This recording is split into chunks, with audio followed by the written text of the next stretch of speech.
Radio for the masses. Headline edition, July 8, 1947. The Army Air Forces has announced that a flying disc has been found and is now in the possession of the Army. If the game is rigged, change the game. Game changer. I occasionally think how quickly our differences worldwide would vanish if we were facing an alien threat from outside this world. This is Fade to Black with your host, Jimmy Church, on the Game Changer Radio Network.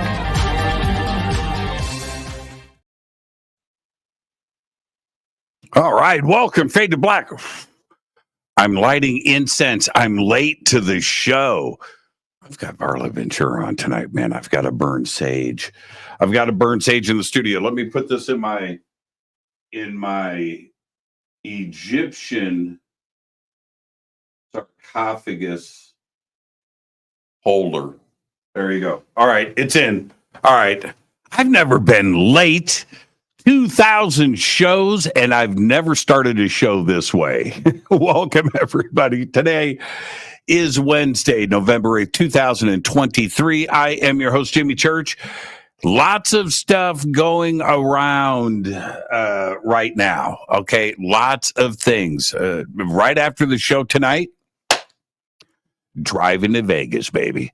Driving to Vegas for Stairway to the Stars, and I'm very excited about that. And here's the deal: if you want to get tickets, there's a promo code below.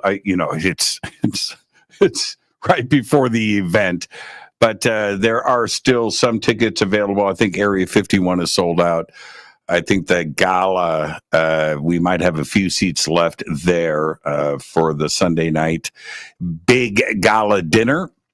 We're going to be giving away some autographed guitars. I've got an autographed guitar I am giving away, signed by Robbie Krieger of The Doors. That's right. I'm also giving away, Adrian and I, we're giving away an autographed Carlos Santana PRS guitar. Giving it away. All you've got to do is get tickets to the gala dinner, and we're giving away. We've got memorabilia from Dolly Parton. Just a bunch of just craziness is going down Sunday night. And I just got the video of Carlos signing the guitar. It just came in. That's so cool. So lots of things going down, and you can get your tickets. Now, fade or not, Terry Toll, everybody knows Terry, emailed me a few minutes before the show saying that something has come up, and he can't make it out to Vegas. He bought one pass and a ticket for Area 51. And he said, hey, man, give it away. And I said, okay, I will. Okay, I'll do it just tonight. It's the last night to do something like this. So this came in right before the show. So if you can make it, I only have one. There's only one pass. All right. Now, if you have a partner with you, and you can't go by yourself, I'll make it happen, and I'll go two passes. But you have to go. So if you are in and around Vegas or Los Angeles or whatever, and you would like to go, this isn't a contest. I'm just giving it away because it was donated to me, and I am going to turn around and give away a ticket. So you have to, this is the only thing that you have to do. You have to send me an email with your name as it is on your license. All right. That's what you have to do, because that's the way everything is done. And that includes my guest list that is there. Everybody, I had to go through everybody that, my guest list, which is long. I had to go there. Well, what's as it is on your license, because I've got a lot of friends that have names like, I don't know, the Star Seed Blue, and well, that's not your real name on your license. So that's what you have to do. Email is jimmy@jimmychurchradio.com. If you email me, you better show up. All right. So jimmy@jimmychurchradio.com. If you can make it to Vegas, I'm giving away a pass. Okay. And like I said, if you are with a partner, I understand if you're married or you can't go by yourself. All right. I'll make that happen. All right. Okay. All right. Are we all on the same page? That is really cool. And the Area 51 event is sold out. We've got 4 buses that are going out to the Little Alien on Saturday night for a sky watch. And the Alien is staying open for us for dinner. They're making their world famous chili, and you can get your T-shirts and all of that. And we've got full facility set up out there, big screen TVs for the sky watch. It's going to be absolutely amazing. So, okay, all right, that is enough. That's it. I'm done. And so I will look for the email when it comes in, and I hope one of you faders gets lucky and comes and hangs out with us all weekend long. Okay, all right. Tonight, my guest, Varla Ventura, is with us. We are going to be discussing our paranormal world. That's right. She's the author of 6 books on the bizarre, unfreaky stuff, from the history of the paranormal, parlor games, to vampires and banshees and other creepy creatures of the fairy realm. We're going to be discussing all of that tonight. She says she's a committed supernaturalist. Is that a word? I thought I invented that word. That's right. Now, here's the deal. We were talking right before the show. I'm going to bring Varla. I'm going to bring Varla in right now. And we were talking about, she goes, and I'm not making this up, faders. I'm not making this up. She goes, is your house haunted? And I was like, it's haunted. Varla, how you doing? Let me just say this. Varla is a great name. All right. That's a great name. But I've been following you for a long time, and we'll get the first time guest disclaimer out of the way here shortly. But Varla Ventura, and for some reason over the years, every time I have seen your name, I've thought of Carla DeVito. Oh, I love her. Yeah, okay. All right, so we're on the same page. I have a cousin named Carla, actually, so it works. I do. All right, okay, so that's why that slipped out. That was. Oh, I've been called much worse, Jimmy. Much worse. That was a true Freudian slip right there. Carla, let's get the first time guest disclaimer out of the way, which is, it's just you and I, Carla. Carla, I did it again. You put it in there, and now it's in your mouth. You took it out of your mouth. There are certain rules in broadcast, and that's one of them, which is right before, especially with live stuff, right? Don't contaminate your mind, because whatever it is that you don't want to say, you're going to say it. You're gonna say it. So you're going to be Carla for the rest of the night. Anyway, Varla, it's just you and I sitting on my couch having a conversation as friends, and where that conversation starts, it starts. Where it ends. But we will end as friends. There you go. All right, but you have to accept. I accept. All right. I feel we're already friends. I thought we were already friends. Like, yeah, we are. Okay. It looks like. Okay, I got my winner for the tickets. Dustin is the winner. That's the first email that came in. See how easy that was? Congrats, Dustin. See, all right. See, I'm going to pop this in. Congrats, Dustin. Okay, all right. Boom, done. Yeah, he Yeah, did that's exactly exciting. what he did exactly what he was supposed to do. People listen. People listen. You know, Remarkable. I know. Right? So, isn't it interesting that you asked me if my house was haunted, and and we started talking. I didn't tell you how it was haunted, but I told you yes, it is.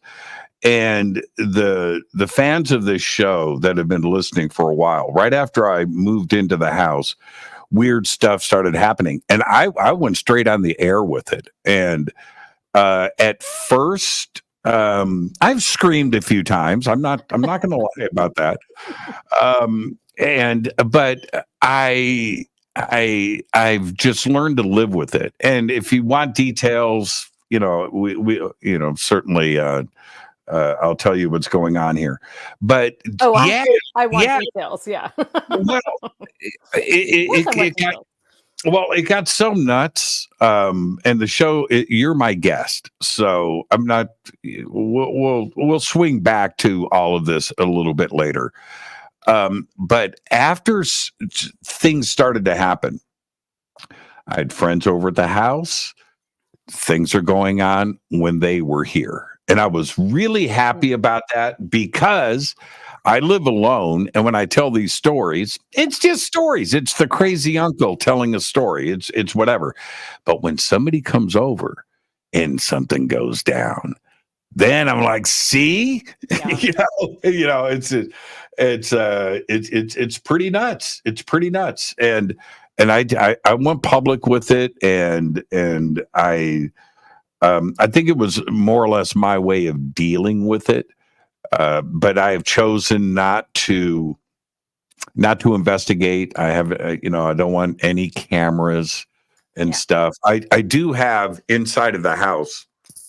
I have inside and outside. I have its security system, and what I do have, I'm not going to say specifically, but I have motion detectors inside of the house. Okay, that are part of the alarm system, but I don't turn them on when I'm here. When I'm gone, the house is fully activated.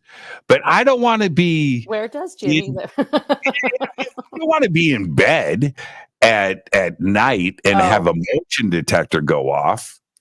Good point. Good point. No. You can go and Don't lurk. need a reminder. Yeah. You can sit on the end of the bed, do whatever you got to do, but I don't need a light in my face. No, I did. It's not going to happen. I don't need to freak out. And how did you? Let's back up for a second. How did you get into this? We were talking earlier about where you and I grew up, and so I know where you got your start. Is that where the paranormal started for you? I'll just say it, in San Francisco. Yeah, in San Francisco. Yeah, some of my earlier memories. I think we left San Francisco when I was 7, and memories prior to that involved a lot of time spent in Colma, which is the city of the dead, right next to San Francisco.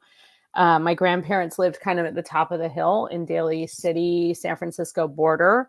And so we would visit with them, and then we would go over to these cemeteries. And so my mom always had this sort of passion for cemeteries. Sometimes we'd be visiting a loved one, but she just sort of taught me to appreciate them at a very young age. I was never afraid. We would get sandwiches and sit there and eat salami sandwiches in the, on a gravestone. It was very normal. And we would tell stories. We would talk about some of those, it's like the Hollywood Forever Cemetery. There's some pretty amazing people buried in some of those cemeteries out in Colma. There's a whole Ringling Brothers clown situation out there, and all kinds of interesting things.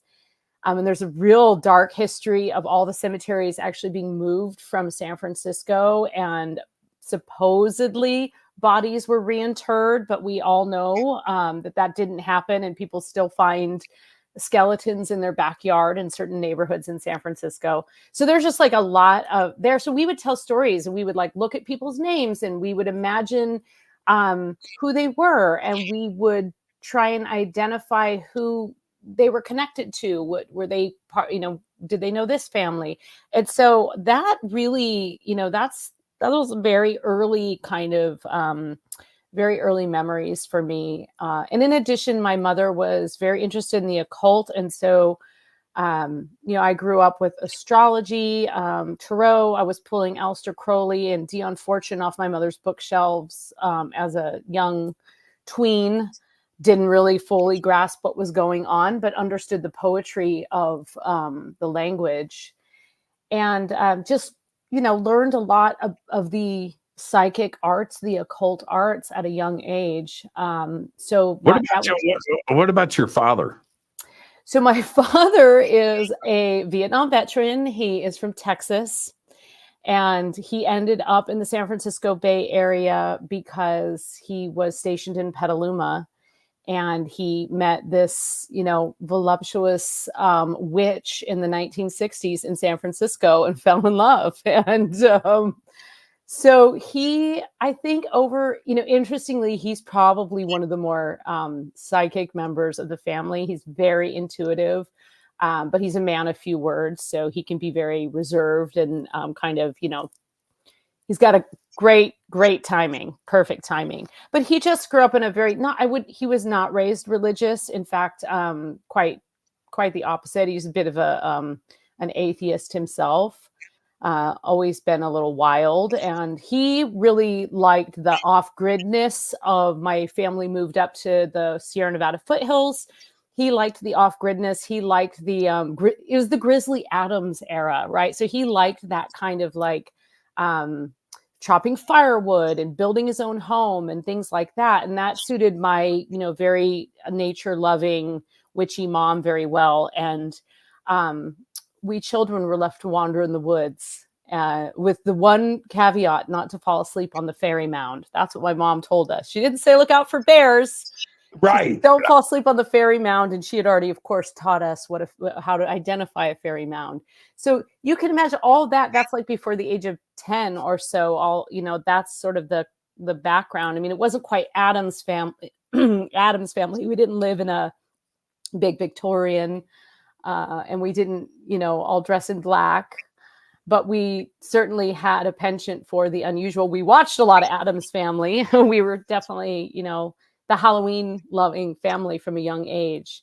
And interestingly, so I'm probably I would say with pride, I'm the weirdest of my siblings, but we all have a certain love for cemeteries, the occult, horror, except for one brother who is, a very, very conservative Christian, but he's also very psychic and spiritual. So he just went a different interpretation of the same stuff, I guess.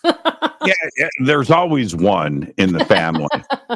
No, and so I'll tell you something really funny.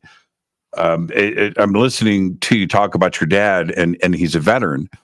And my Uncle Bill, Uncle Bill, it's not like a close friend. This is my dad's brother. Called me this weekend, and Bill, veteran, spent 40 years in the Army as a helicopter pilot and instructor, multiple tours in Vietnam. Okay, like hardcore dude.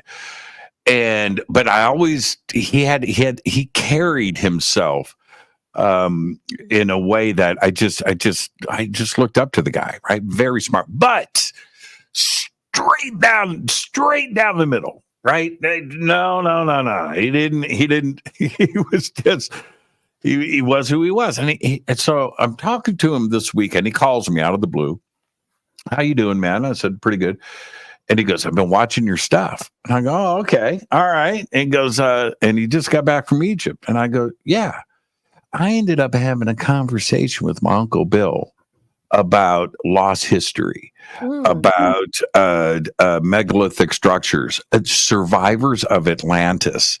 I was like, wait, you need to be a guest on my show. Where's this coming from? He goes, man, the world isn't what it seems. And he's 75 years old. Oh, how cool. How cool. And he was so in touch. I don't know what happened to him. I don't know, man. I don't know. I don't know what happened. But there is hope, is what I'm saying for the rest of Yeah. that. People wonder about this stuff. They think about it. And now I'm not saying my rough and tumble helicopter pilot Uncle Bill was talking to me about fairies, but it almost went there. Yeah. Yeah. Well, I mean, that's I would say that my dad isn't like we don't talk a lot about our like views on the supernatural and stuff, but he knows very well what my views are. And so every once in a while he'll call me up, and like the other day he called me up and he said, "Oh, I saw this." Was talking to my mom. My mom's telling me some story, and he gets on the phone. I think he's going to tell me something like, I don't know, about the generator, or like those are the kinds of things, like with the weather. And he says, "Oh, Varla, I saw this 12-foot skeleton at the Goodwill, and I didn't buy it. And I think I should go back and get it." And I said, "Yeah, you should, Dad." I was like, yes, go back and get it. It was just the cutest. It was the cutest actually conversation. I was just thrilled.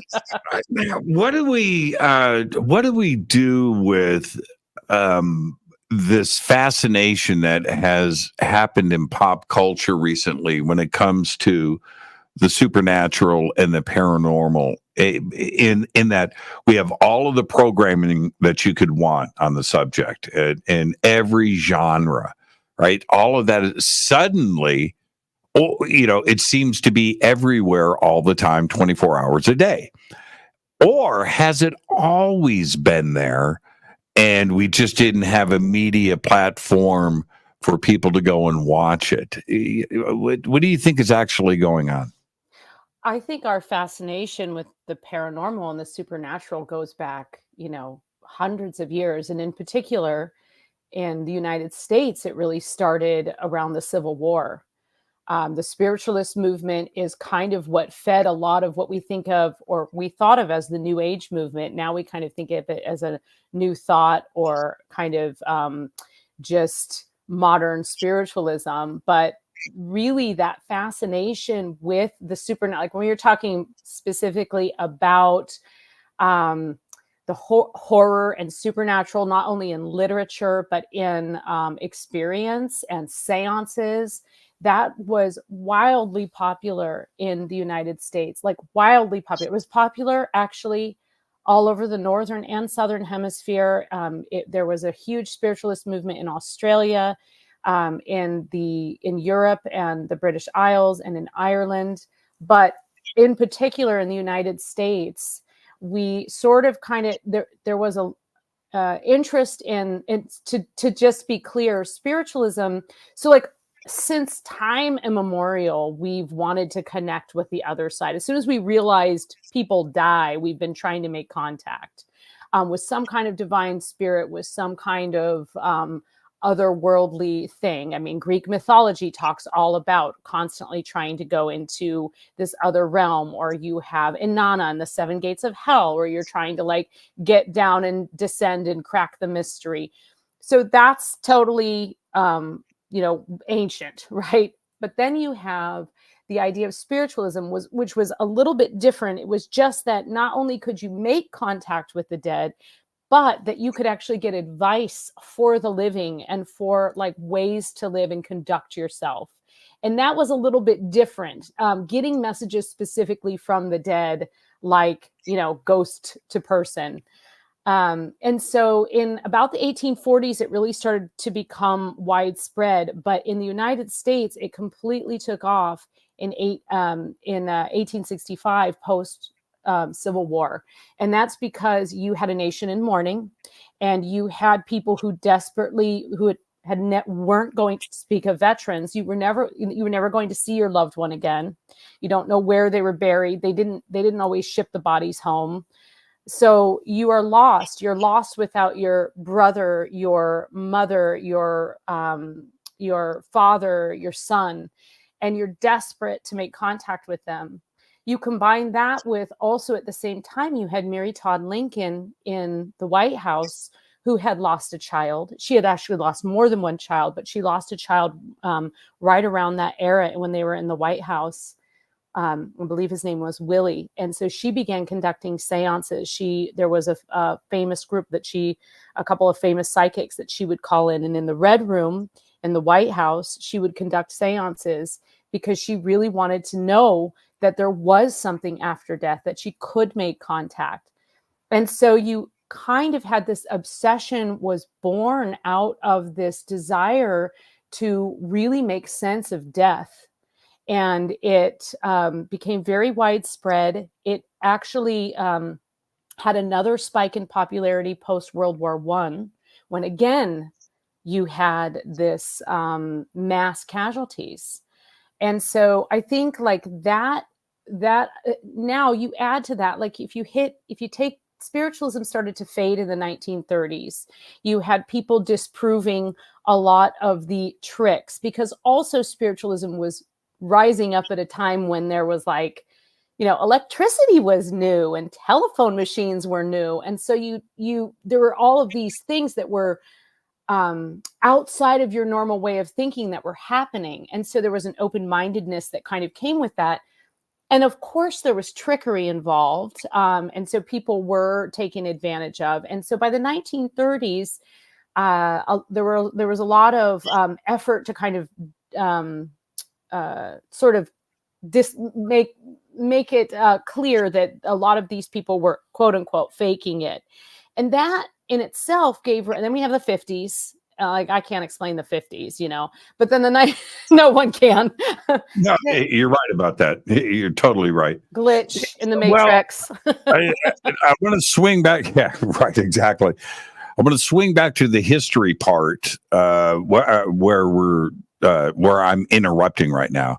I'm going to go back to Mary Todd Lincoln for a second. Did she ever say that she made contact? So there's actually like this incredible, you can look it up online. There's like this incredible set of music that was written, that was designed to be played during the seances, and it's got imagery.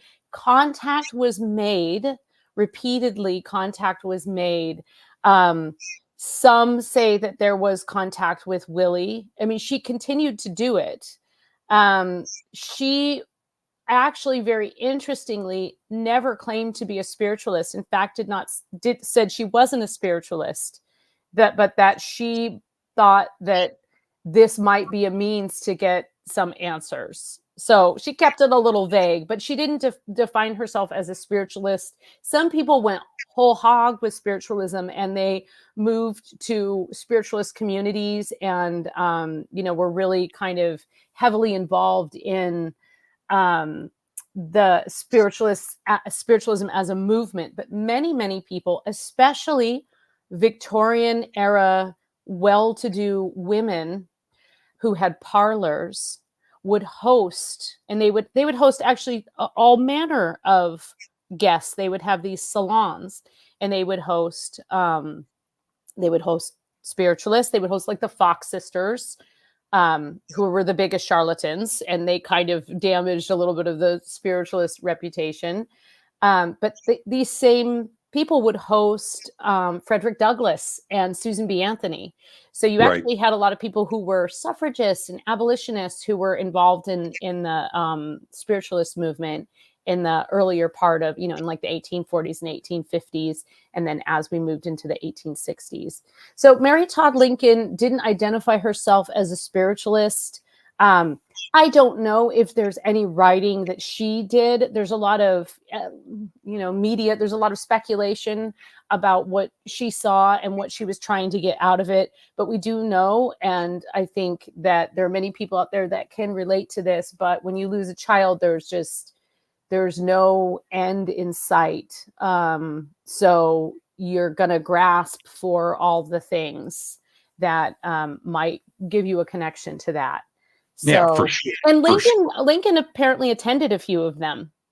So he'd go up to support her because he was being supportive. And then you have to remember, put yourself back in that time. The thing is now we're like, yeah, but we know that this was fake, and we know that there was this was done with like smoke and mirrors or whatever. But back then, you didn't know that it was new.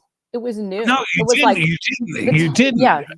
That's such a great point. And here's the other side of that, which to me is even crazier, is that today we have technology, digital recorders and K meters and ways to lasers and interruptions and night vision. We have all kinds of and we have the ability to measure electromagnetic interference and so we have all of that stuff, right? FLIR cameras back then, and we're picking up stuff and seeing stuff today, right? Back then they didn't have the ability. The same stuff was going on. Right? Yeah. The same things were going on. They didn't have a way to go and technically look at this or capture it. But I've heard a disembodied voice. And the first time that happened to me, it's happened twice, 3 times. But the first time that I heard, I was on a ghost investigation with, Susan Slaughter, right? Yeah, okay. yeah. I mean, I don't know her personally, but I know who she is. Yeah, absolutely. She's amazing. I've done a lot of investigations with her for television. And so anyway, I'm with her and we're in this room. We have about 12 people with me. And okay, so anyway, I don't want to. It's too long of a story, but the cameras are too. Come on, Jimmy. Well, the cameras are to my right, and the sound guy with the boom, right? He's over here. I'm sitting here, and I've a couple of investigators are in front of me, Mike and Cherie. Susan Slaughter is to my left. She's at the end of the room, and there's like a horseshoe-shaped group of people. Everybody is to my left. The only people to my right are the 3 camera people and the sound guy. Behind them is a wall. That's it, right? And and so we hit this moment of silence. Got candles fired up. We're in this dark room, and from above me, in this direction, I hear. It's kind of weird for me to say, but it's a female voice, loud, and goes, Now, with a British accent, I might add. It was a British accent. Yeah. And so I turn to I look at Mike Rathman, and he's in front of me, and he's a great paranormal investigator. He's looking at me with his eyes like this. I'm looking but he looked behind himself in the opposite direction. Oh. We both, and so anyway, I turned to the sound guy who's holding the mic. I go, "Was that you?" And he goes, "No." Oh no. Okay, no, it definitely wasn't you. What the hell? And that night, when I was walking to my car, it was like 6 hours later, and I'm walking to my car and I'm walking in the parking lot. This is what I do. I go, "I heard it. This is somebody's voice." I was so happy. But here's the thing with that. It's like this stuff is real. Mm-hmm. Right? Yeah. That's the point. That's the paradigm shift and so if I'm hearing stuff like that, they were hearing that for millennia. This stuff has been. Yes. By the way, that means you're a clairaudient. If you can hear disembodied voices, like if you hear ghosts, like for example, I hear I hear ghosts. That's like the most often thing has been audio for me, and then some feeling like something pressing down, but you can't actually see anything, or something on the bed, and then also I have seen things, but that's been less frequent. So just side note. But that's completely true. And actually, Jimmy, when here's where you get Uncle Bill into the fairy realm. Just like, come with me here for a second. The thing is when I when I was researching this book about the fairy kingdom, like I knew because of the things that my mother taught me when I was a child of what not to do, that the fairy realm was not just this place of like, we have this misnomer of it being like full of, Tinkerbell and flower fairies. And it's not. It's a very dark place, and it's full of all kinds of trickery and mischief. But one of the things that was really interesting is that as I was kind of researching all these different creatures and kind of different, there's different names for the same, like the phenomenon would be described, and it would be described in like this Welsh book, and it would be described in this Irish book, and it would be described, so these the Bible, right? I mean, right. So you get whatever. like all these descriptions, and Sure. they would be called something different. But there were a couple of things that really stood out to me and actually kind of started firing some neurons for me. One of the things was these accounts from like a few of them were from the 1600s. Most of them were written and translated into English in the 17 and 1800s. And they were accounts of people dealing with fairies, domestic fairies. So brownies or hobgoblins, they come by many different names, but these are the fairies that live in your house, and they take things, and things are missing, and they can be kind of impish. And one of the things that they do, and they frequently do this to children, is if a child is like lazy or like kind of not acting right, they'll pinch them or they'll scratch them. And then they also can they'll take things, they'll move things around the house, they'll wreak havoc. You have to kind of give them what they want, which is usually like wine and bread or a saucer of milk and cookies or whatever, cakes. But the descriptions, and when I really got into the details of how people, it sounded so much like poltergeists. I was like, wow, this really sounds, especially because frequently they preyed on like the kind of evidence was on children. There were just like so many little things like that. And that happened to me throughout, like that's happened to me for years. I wrote that book several years ago, I think 4 years ago, 5 years ago. What year is it? And I found all of these connections with, in fact, I even found in this old book written by a man from the Welsh consulate, an image that he drew of what he called a puka, which is one of the Irish fairies, and it looks just like a gray. It looks just like the drawings I see today of grays. So I guess my point is just in agreement with you that, yes, people have been having these experiences for, since time immemorial, and they're called different things. And there's the game of telephone, and that game of telephone includes a lot of white men of the cloth in the Victorian era being the recorders of history. And so that changes the words, and it changes the sort of moral of the story, but Right. the core is there. And so we're calling it different things, but they're a ghost is a ghost, right? Well, I mean, every, including you and me, every child in this country, I can't speak for the rest of the world. Every child in this country has grandparents that say, that's just our ghost, right? We all grew up with that, didn't we? And it's we're not planting a flag here. And if we go back throughout history, whether it is fairies or leprechauns or angels or aliens, or the same thing has been described forever. Yeah. Just different words, but they're seeing the same things. It's and today we have so many different things that are going on, but I would bet that it's all connected. Aliens, Bigfoot, ghost, fairies, poltergeist, things moving, interdimensionality.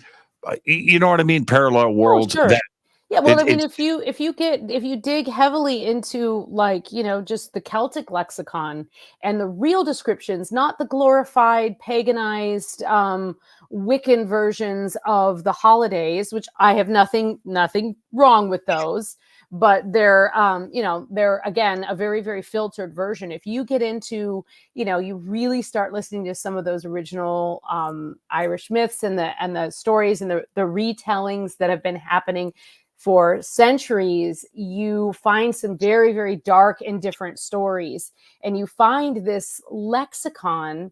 The last time, the last time I was in Ireland, I no, it was 2 times ago. I've been there a few times, but the last time I was visiting, we went to this wonderful area that claimed to be the origins of Halloween. And what was super cool is the guy who happened to be out at this site, which is like in the middle of Ireland. It's in this, it's near Roscommon, and it's not really trafficked a lot by tourists because it's kind of in the middle of Ireland. Everybody wants to go to the coast. They want to go to Galway. They want to go to Cork. They want to go to Dublin. But this is like sort of you can get there by train. You just hop off the train and then take a little bus up to this beautiful area that has all of these like ancient Celtic sites. And anyway, he's out there, and he's an archaeologist, and he's kind of like runs the museum. And so he's telling the story of like Halloween. This is like the middle of April. He's telling the story of Halloween, how the gates are opened and that all of these creatures come out of this particular cave, which we're standing right next to. And he's describing, like, I mean, honestly, I was like swooning because he was describing 2-headed vampires and werewolves. There's like all these amazing, super terrifying things that were part of, it's not called necessarily the fairy world, it's the other world. And the fae are part of that other world. They have to hide there because basically humans tried to eradicate them. So they went underground. So this is about 5 years ago. I don't use bad language on my show, but I might let something slip out here. Don't be offended. So anyway, I thought you were. I thought I had done something and I didn't realize that. And I'm having a Fade to Black conference, and we've got 200, 300, 400 of Fadernauts there, and I don't want to say where or anything like that. I'm not going to get into the details, but the manager of this property does this little announcement thing and welcome and stuff. And she goes, all right, we need to talk about the fairies. There are fairies here. And if your keys are missing or something's missing, just be nice to the fairies and ask for your keys back or whatever's missing. And then they will appear back in your purse or your thing. And I'm sitting there, and I swear on all that is holy. This is what I do. It's a bunch of bullshit, right? And I was just like, no. I'm not going here. So anyway, this is what happens. I have a prediction, but this is what happens to big, tough Jimmy. The next day, I'm sitting in the back of the conference. I'm sitting with Jason Quitt. He's sitting next to me, and I'm listening to somebody speak. And there's about 200 people in front of us, and we're in the back of the room. And I fall asleep in this chair. Now, I don't have on rings right now, but I wear a lot of rings, right? And one of my hands, and it was my right hand, by the way, I had this ring that I couldn't take off. It was difficult. But I would get it off at night, soap and water, and you know what I mean? But yeah. When I put it on, this ring would not come off. All right. So I'm sitting in the back. I fall asleep. That night, that was in the morning. That night, I'm in my hotel room and I'm taking off my finery, my bracelets and stuff. And I go, where's that ring? What? And I backtrack. I go to my car and a rental car, I'm underneath the seats. I'm back into the, what? Underneath the bed. And I was tripping pretty hard. In the morning, I do the same thing. I'm searching for that. I gotta have my ring. And I can't find it. And I stopped. I'm alone. And I go, okay. Fairies. Can I please have my ring back? All right. I got that out of the way. I get in the car. I drive 5 minutes to the conference. Park my car and I walk up. The manager that I was talking about and two other ladies, they come up and they were like, okay, Jimmy, you're on stage in 15 minutes. I said, perfect. All right. And this other lady comes up and I'm looking at my schedule and things. And this lady comes up and goes, Jimmy, did you lose a ring yesterday? I go, what? Right. Yeah. And she goes, is this it?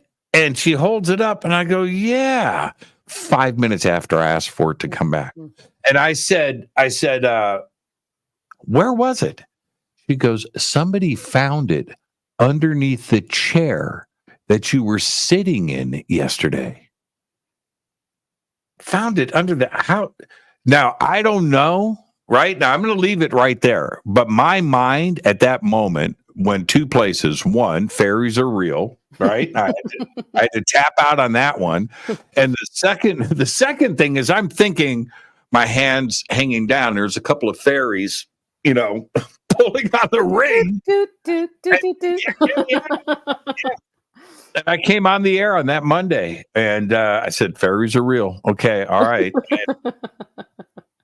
Yeah. I still can't explain it. I'm 5 minutes after I asked for it back. When does that ever happen? Never.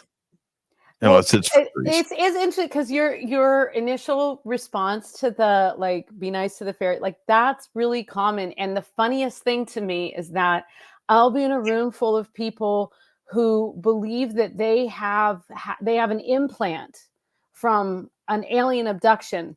And if I bring up mermaids, they're like, oh, this girl's crazy. Why? That is the craziest thing to me. You like, can okay, let's well, that's nice. you can believe that Jesus rose from the dead, right? You believe that and went up and came back, but you don't believe in ghosts, right? Or anything straight. But that it's really weird because if you look at the writings in the Bible, they're very similar to what the Egyptians believed in and practiced, and Mesopotamia, and later, 1,000 years later, Greece and Rome, and then the pagan side of things as it rolled through, and the other lore across Europe. It's all the same thing if you read it right. Well, and we'll spend hundreds of billions and trillions of dollars trying to prove what, the indigenous people have been saying all along. It's like, well, that would have saved us a little time if we had actually just thought a little bit more about what they're actually saying instead of trying to prove, the origin of man or whatever. Not that I'm opposed to science. I love science. But actually just bringing it back to the spiritualist movement, what was very interesting about the spiritualist movement, and I think this is also connecting it to the times, it was not so unlike sort of like the witch craze in Europe in the 1600s, and then again in Salem in the 1700s, where there was a lot of accusatory, oh, you're in cahoots with the devil, or sort of as the Catholic Church rolled into places, especially places like Celtic societies, or places like Ireland that were practicing still Celtic traditions, to have kind of, oh, well, it just so it's, no surprise that a lot of these big holidays happen to coincide with the, the major events of the Celtic Wheel of the Year. No surprise there. So, but what was very interesting, and then you'd say, oh, well, you really shouldn't be at that bonfire because that's where all the witches go. And if you're a witch, you could get in trouble. And eventually, yes, as a witch in the 1600s, just someone called you a witch and you were screwed. You were screwed. You were going to die, an innocent person. You were going to, that happened to thousands and thousands of mostly women, but certainly some men as well. Okay. But the spiritualist movement, it wasn't really a big division between the God-fearing citizens. And so, in other words, a lot of people would go to a seance on Saturday and church on Sunday.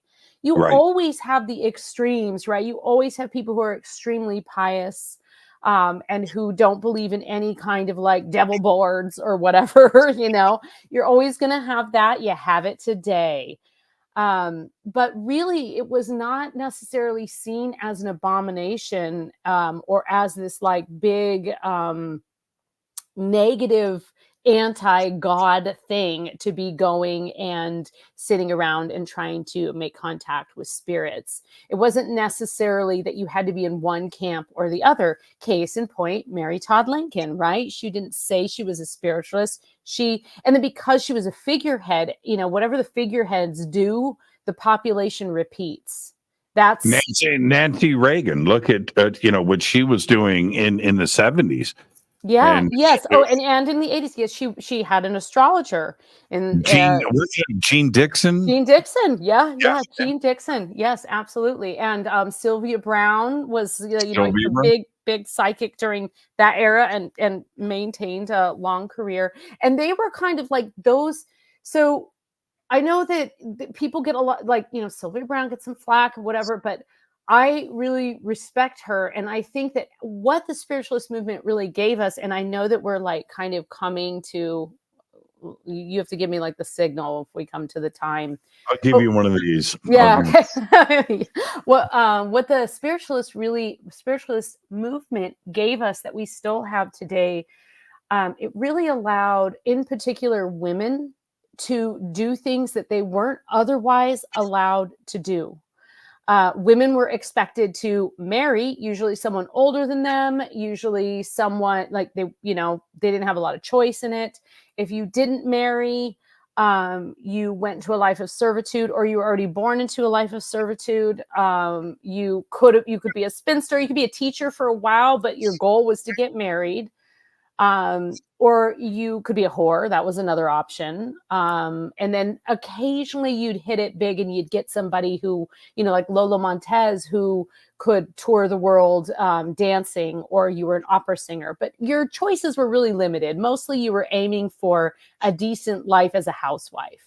And suddenly, through the means of the psychic arts, women are making money. They're independent, they're traveling, they're respected, they're publishing books, because publishing at the time, as up until very recent times, was dominated by men, and women who were successfully published under pseudonyms. So you had all of a sudden you had this kind of course of independence. Remember, these were also women who were supporting, a lot of otherwise considered revolutionary thoughts, like women having the right to vote. And of course that took 20 years beyond the peak times of the spiritualist movement, but it really started giving this different form of, now we can say, of course, there's been gypsy fortune tellers, and there's been witches that are consulted.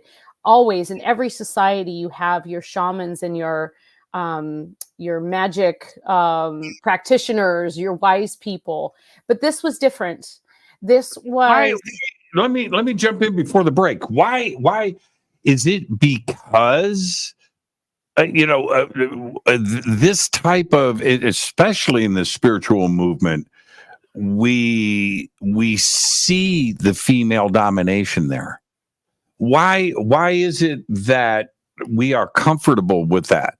Is it because, look, if I'm going to go and have my fortune or a tarot or regression therapy or contact, or I see a woman doing that. I don't see why? It's because the psychic arts became dominated by women because of this phenomenon during the spiritualist movement. Prior to that, do you think? Could it be? Okay, that's not where I'm going, though. Could it be that women have the gene, right? That men don't necessarily have it in their DNA. That some do, but is it that women are just predisposed to have this talent? Well, I mean, I think that, anyone who's in tune with their feminine side, whether they were born female or they identify female, they have maybe a little bit more connection with, the moon, the intuition, the kind of like internal 100%. way of processing things, the emotional side of things. And so because of that, you can have, of course, not all women are like that. So, but you do have traditionally people who are, you have all cultures are different, but like people who are two-spirit or female are frequently able to connect with the divine a little bit quicker. I don't know why that is, honestly. I mean, we bleed every month. That's part of it. There's honestly, like, sorry, but you men get a cut and you complain, and we're like, what, a cut? You're right. But you go to a conference, my conference this weekend, you go to a conference with all these beautiful, conscious driven, full of, energy and soul seekers. And you go, and it could be UFOs or Bigfoot or consciousness and meditation, whatever it is. But there are tarot readers, right? But they're all women. I don't think I've seen. I have a couple of tarot readers that I go to that are male, actually. Are they any good? Are they any good? Yeah, that's why I go to them. But yeah. Really? Yeah. That's okay. Okay. I mean, of course.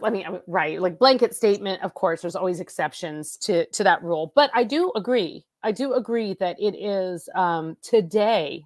It is a female dominated field. I feel like the world of ghost investigation has a long way to go. There's been a lot of male gatekeepers in that realm for many years, and a lot of that is due to the Hollywoodization of the ghost investigations. You got to look a certain way. You can't just be like yourself. Whereas, like, you can don all your rings and your scarves and sit down at a in your parlor and entertain on your own terms.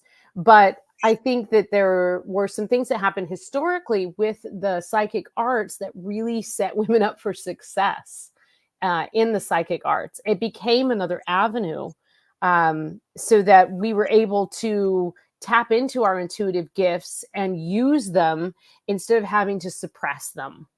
Because we're talking about a time when you weren't even allowed to show an ankle. Yeah, that's true. That's true. Men could show ankles. They weren't supposed to, but if you showed an ankle, you wouldn't get arrested. If I showed an ankle, I could be thrown in jail.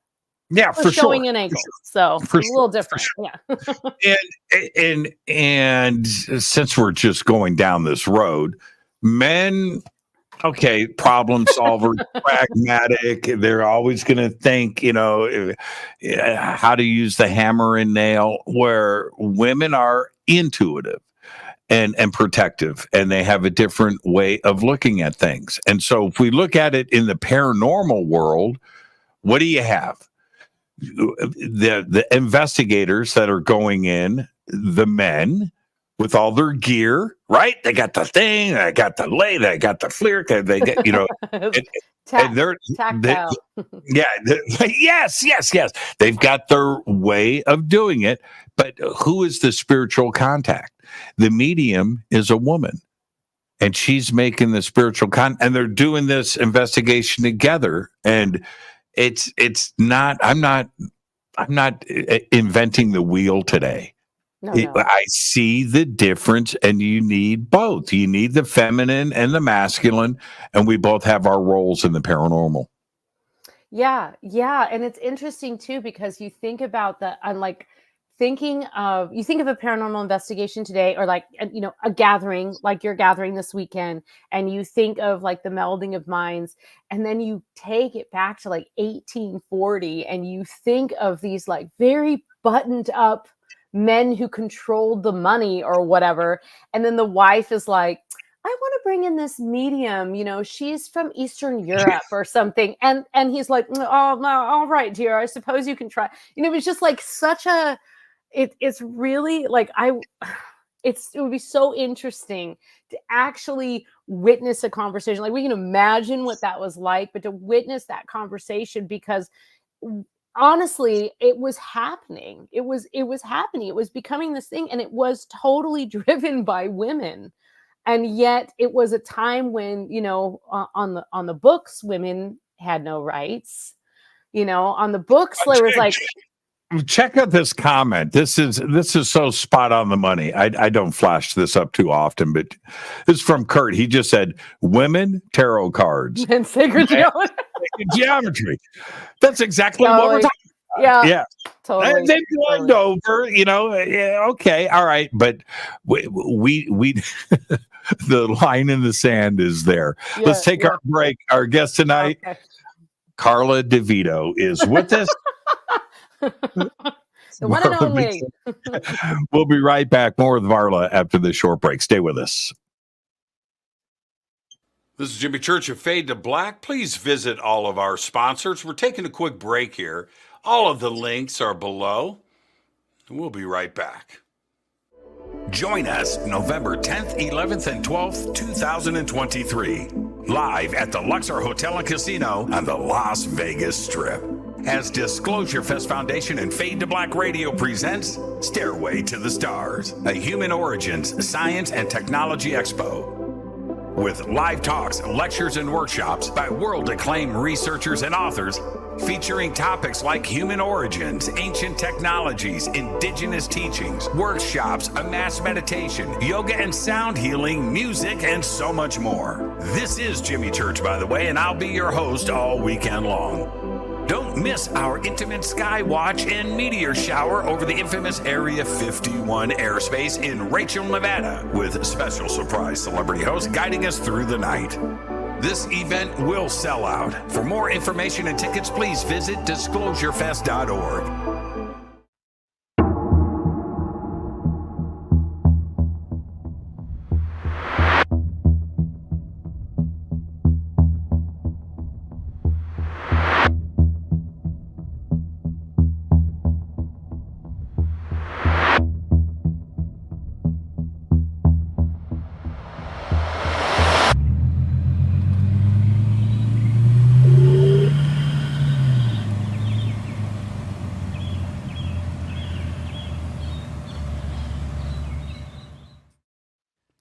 Hi, everybody. Jimmy Church here. Very special announcement, and that is we are shipping Fade to Black T-shirts again. It's been almost 2 years.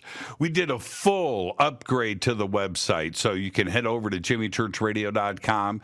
It's all simple to do, and it's right there. Remember, we broadcast 4 nights a week, Monday through Thursday. We bring you the best, the brightest, the most knowledgeable and amazing guests, the best conversations. We do that 4 nights a week. We also do 4 days a week. We broadcast the news, and we do that live too as well. It's not a one-man show. I do it with website support. I do it with producers. I do it with writers and artists. All contribute to the show. The best way to help support what we do here is with the Fade to Black T-shirt. And you can get your Fade to Black T-shirt one of two ways. First, go to jimmychurchradio.com, order a shirt. It's really that simple. You're going to get a tracking number, it's going to get shipped, and it's going to get autographed. The second way to get a shirt is with a Game Changer membership. Now, the Game Changer membership not only includes a free T-shirt, but you get a private email to me. You get unlimited commercial-free downloads. You have full access to the website, and everything includes free shipping, and everything is autographed. So help support the show. Get your Fade to Black T-shirt today. The links are below. You can just go to jimmychurchradio.com, and it's right on the website. So there you go. I'm Jimmy Church, Fade to Black. I'm so excited that I just have one thing to say. Go Beckley Teppy.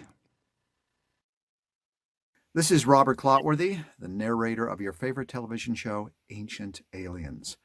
And I want to remind everyone that November 10th, 11th, and 12th at the Luxor Hotel in Las Vegas, Nevada, Disclosure Fest is happening. Yes, Stairway to the Stars. And guess what? I'm going to be part of an Ancient Aliens panel. I will be sharing the stage with the biggest stars of Ancient Aliens: Nick Pope, David Childress, Jason Martell, William Henry, all hosted by Jimmy Church. Is it possible that this will be the most amazing convention ever? Could it be that if you don't get your tickets, you'll regret it? Ancient astronaut theorists say yes. See you in Vegas. River Moon Coffee, makers of the Fade to Black blend. Truly the best coffee on planet Earth. Just visit rivermoonwellness.com or their Amazon store. It's all simple to do. You can check out the Fade to Black blend, the Game Changer blend, or any of their Black Moon wellness products. It's the only coffee I drink.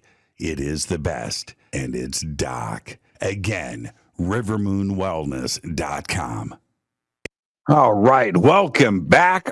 My guest tonight, Varla Ventura. Watching Varla's fans in the chat room is pretty fascinating, everybody. So happy tonight. I want to remind everybody that when you get your Fade to Black T-shirts, take a picture of you wearing it and email it to me so we can add it to our Fade or Not gallery at jimmychurchradio.com.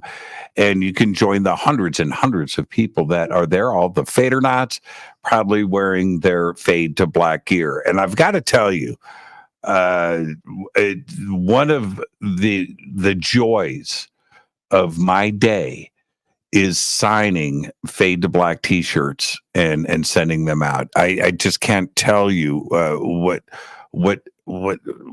feelings go through. And I'm sitting here, and I'm right here.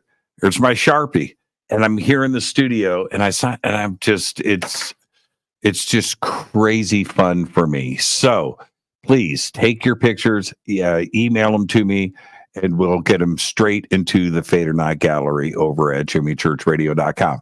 All right. And yes, I will have River Moon Coffee and Fade to Black T-shirts and everything else at Stairway to the Stars this weekend.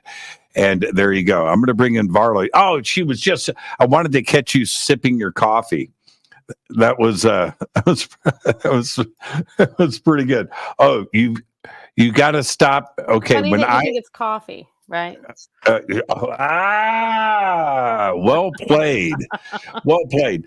Now, we were talking a minute ago about, the family get-togethers and the friendly get-togethers that were happening at the turn of the century, and everybody getting together and making contact. And it reminds me of the 9 that went down, and that was in the 50s. We were talking about that earlier. And we are talking about very successful industrialists, that were doing this. It wasn't just, people like you and I getting together. It was everybody. And there was another thing that was happening at the same time. And this was, you were mentioning it, a seance on Saturday and then church on Sunday.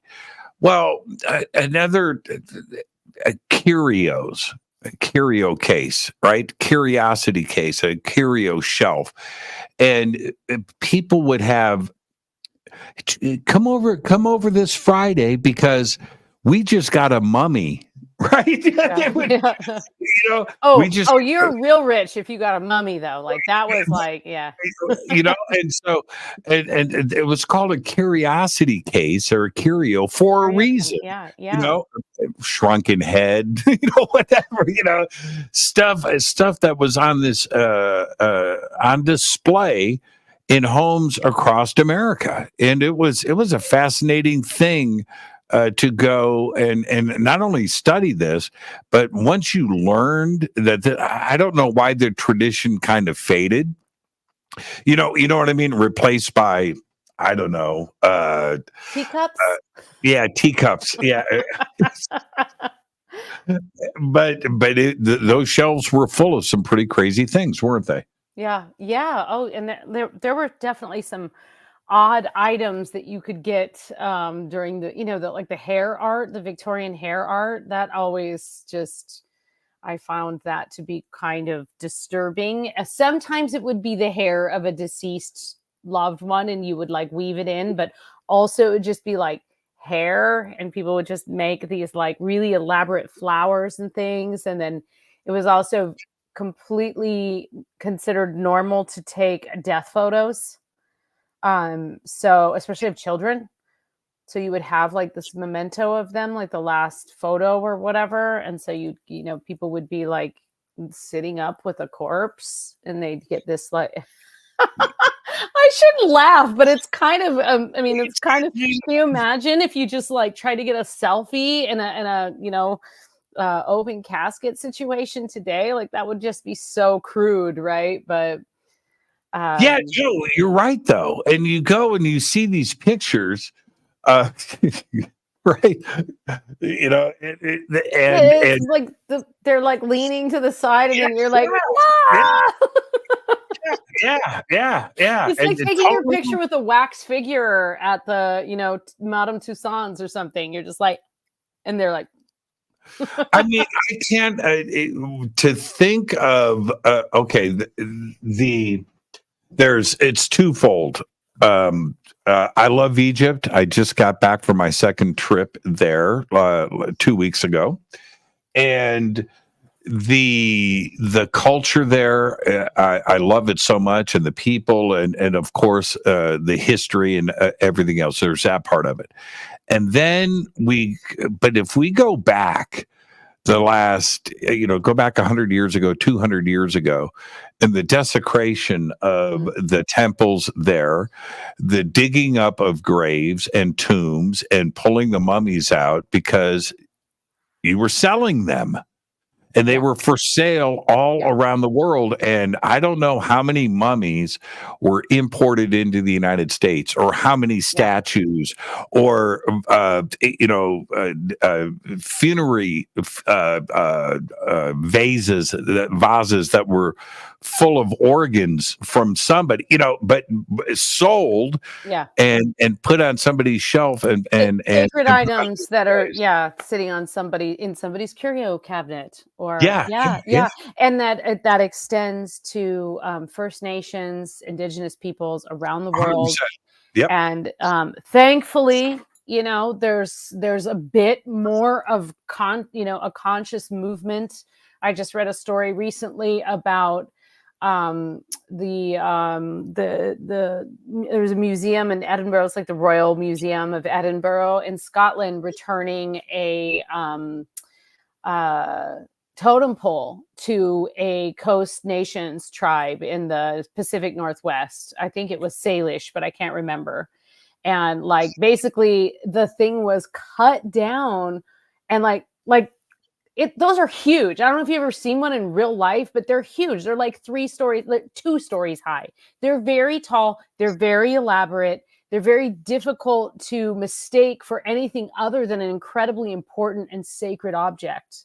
Completely sacred. And yet Totally sacred. chopped down, taken, put in this museum. And so so depending on what news media, which side of the pond news media you read, oh, we repatriated this. Aren't we good people because we're returning this thing? The tribe had to ask for it back. It wasn't their idea to give it up. So I heard this really funny comedian. I can't remember his name, but he said something really funny about the British Museum. Like someone was caught stealing at the British Museum. There was that whole thing with the guy who was stealing feathers. Do you know that story? It's a book now. Yeah, the feather thief guy stealing feathers from these collections. But then the comedian was just like, but you're stealing from the British Museum, which is literally a museum full of stolen goods. Like that's pretty much all that's there. So I thought that was it's funny, but it's also true. The what is considered the most beautiful statue in the history of mankind, and that's Nefertiti, right? That and it's beautiful, it's perfect, and it ain't in Egypt. Yeah. It's in the British Museum. Yeah, I know there have been. I've read about a few different. I read a lot of archaeology magazines, and I read an article. I think it was 2 years ago where there are some, younger, meaning our age, right? Like our age and younger archaeologists and museum curators who are really fighting to get those sacred objects back in Egypt. Yeah, at least have them in the place that they should be. I mean, are you going to be able to return them to the tombs? Probably not, but at least to have them. So it's certainly a movement, but there's just so many things have been pilfered. There's another part to Egypt wants that stuff back. Yeah, well, they should have it. and they've been asking for it. And you know what the French and it's every country, by the way, including the United States. Go to the Met in New York. Yeah. The craziest, amazing collection of Egyptian stuff. Half of that museum is Egypt. It's all stolen. Yeah, it is. What? It's all stolen. It's all stolen. It's at least give the proceeds to the right place. I mean, Jesus. But I do think he's going to start kicked down. And then that's what it comes down to, right? It comes down to this value and this idea of ownership, which is just, I mean, you imagine if the, in the 1920s, when all of the British archaeologists were investigating the tombs in Egypt, if the people who lived there, who were who had grown up going in those tombs, right? They'd grown up, they were showing them this cool thing. If they could look back in time and see what gate they were opening, but they were welcoming.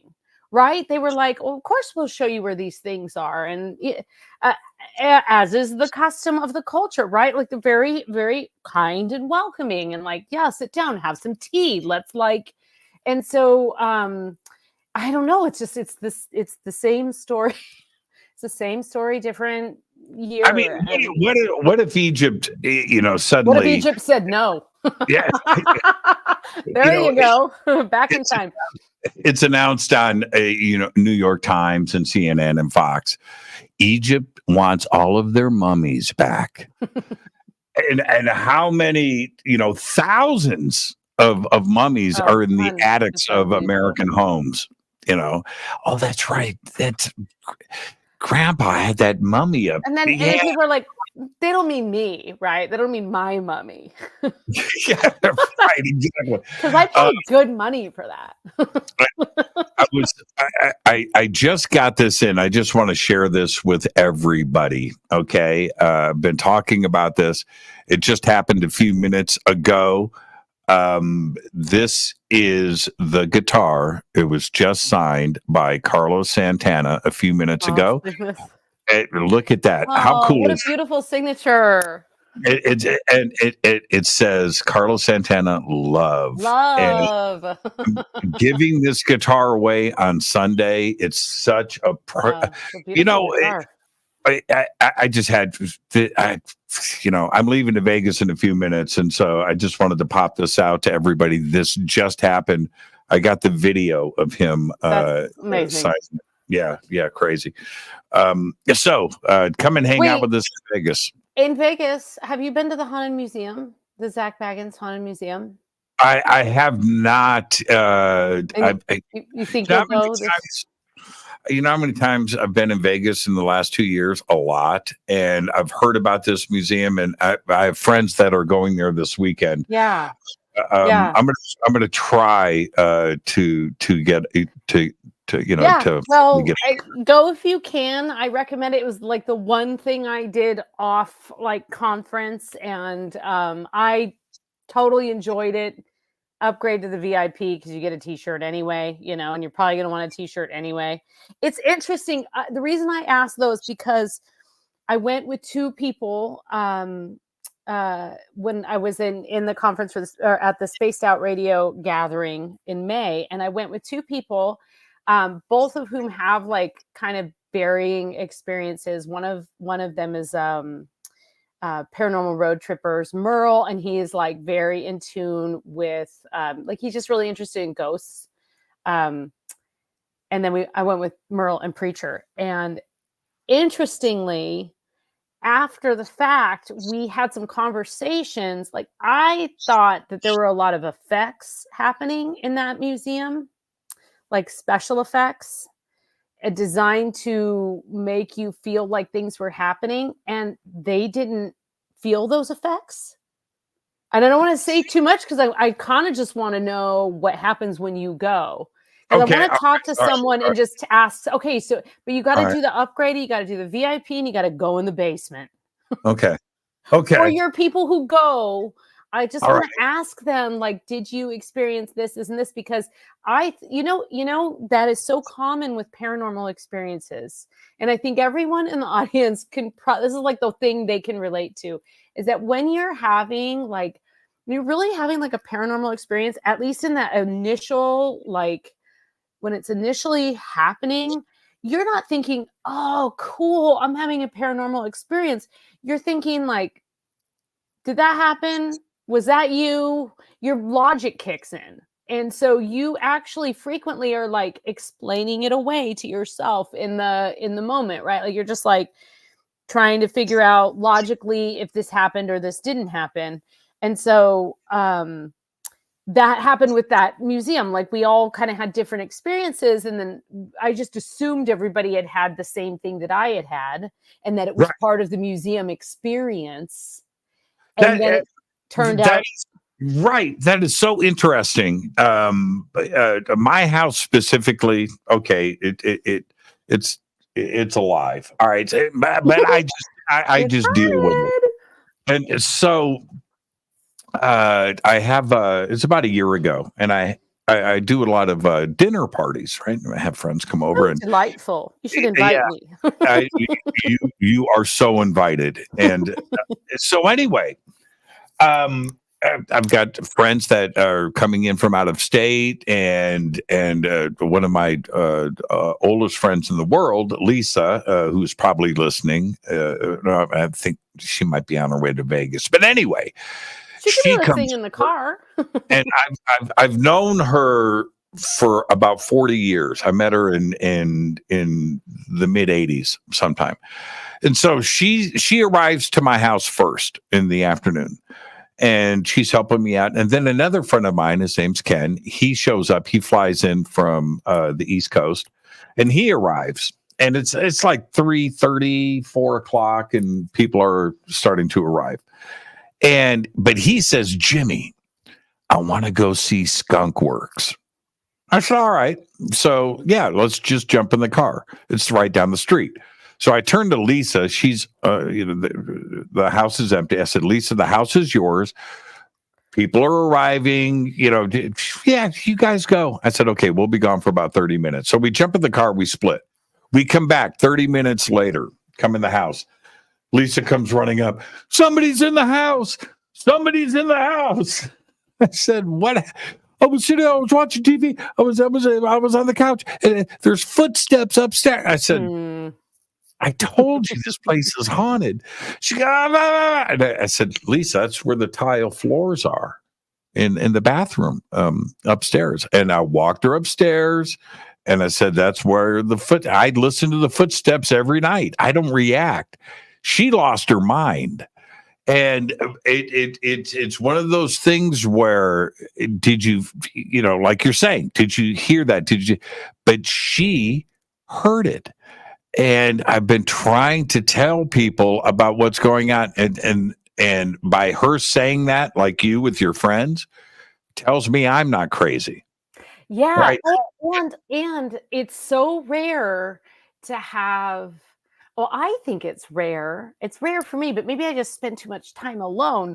But like, I feel like all the things that I've experienced are usually like just like on their own. Like this thing happened to me. Maybe there's people around, but it's happened to me. Like I've picked up on it or whatever. And so whenever there's sort of like that shared experience, I always feel like that's really powerful. Or if somebody else has a similar experience in a place that you have had this, you like the footsteps. Okay. Like now you're validated. Now you're like, yeah, because I've been hearing that too. And like, don't, that's what it is. It's not harmful, blah, blah, blah, whatever. So, but I think it's, part of that is that when we have the experience, we're like trying to rationalize it. And then, so we have that going on. And then once we can't explain it, some of us, not me or you, or maybe some of your listeners, but some of us are reticent to share, right? Because we don't necessarily feel supported to share those things without being looked at as like a crazy person who's then all our other ideas are going to be dismissed. So like now it's not even valid what you want for dinner because you're crazy, that kind of thing. So, and we're raised in that kind of society. Years ago, I worked on a book with a woman, and it was called Kids Who See Ghosts, How to Guide Them Through Fear. And her whole philosophy, Karen Good, she's a really wonderful, really wonderful perspective. But her idea was that we instinctively try to soothe away the ghosts from our children. So like, and many of us and many people I know who are adults who are interested in the paranormal and who have had experiences, it started when they were children, and how their parents reacted to it is very pivotal to how they came to it again later in life. My mom was like, tell me everything. My mom was like, oh, you had a nightmare? Go back to sleep and change the nightmare. And, as a preschooler, I learned lucid dreaming, right? Like that's how impressionable you are, right? But she did. She said, okay, I was having this night. This is actually one of my earliest memories. I was having this nightmare. I remember waking up crying, my mom coming into my room. I remember the color of the, aspirin orange street light coming in through the window. This is when we lived in San Francisco. And I remember being very upset. And my mom said, well, tell me what happened. And in the dream, I was running through this. It was a recurring dream I had. I was running through this field, and I fall into a ditch. And then I'm lost and like no one knows I'm there. Whatever. I'm literally a toddler at this point. And she says, oh, okay. So she had me tell okay. So at the time we had this Great Dane named Kind Sir, huge dog. When you're 3 years old, the dogs are like a Great Dane is a horse. And she said, okay, so here, why don't you go back to sleep, close your eyes, have the dream again, run through the field, fall in the ditch. And when you get in that ditch, imagine Sir appearing and dropping down a rope, and he'll pull you out of that ditch. So I fall asleep. I run through the field. I fall in the ditch. I'm totally scared, freaking out. I look up. There's my dog. He drops a rope. He pulls me out. And Get out. Really? Yes. And I think so many things could have happened differently in that situation, right? Sure. She could Sure. have said, "Oh, it's just a dream. Oh, it's just a nightmare." This was what this woman Karen was talking about in her book, is that when we say it's only a dream, if it's not only a dream, but even if it is, we're invalidating feelings and we're invalidating the experience. And so the children won't trust you anymore to tell you what's really happening. That's right. And you hear that repeatedly and I listen to a lot of the like collaborative podcasts where people call in and tell their like ghost stories. And that's such a recurring theme. Well, I saw this thing repeatedly as a child. I never said anything. And then as an adult, I found out my sister saw it, my mother saw it, things like that, where you just don't feel comfortable talking about it. And also maybe you don't want to relive it. It could be a little bit of that, and like just not wanting to hash it out. But how our parents react to those things, because, I mean, I remember my son asking me, it was like a real crossroads for me because my son asked me if monsters were real. I never had. I wanted that with my kids. It never happened, and I never had the invisible friend or the imaginary friend, and my daughters didn't either. I never had that conversation with them. Yeah, and I was as a parent. You want to do a few things. Christmas, right? The tooth fairy. There are things that you want to enjoy as a parent. I never had the invisible friend conversation. But right.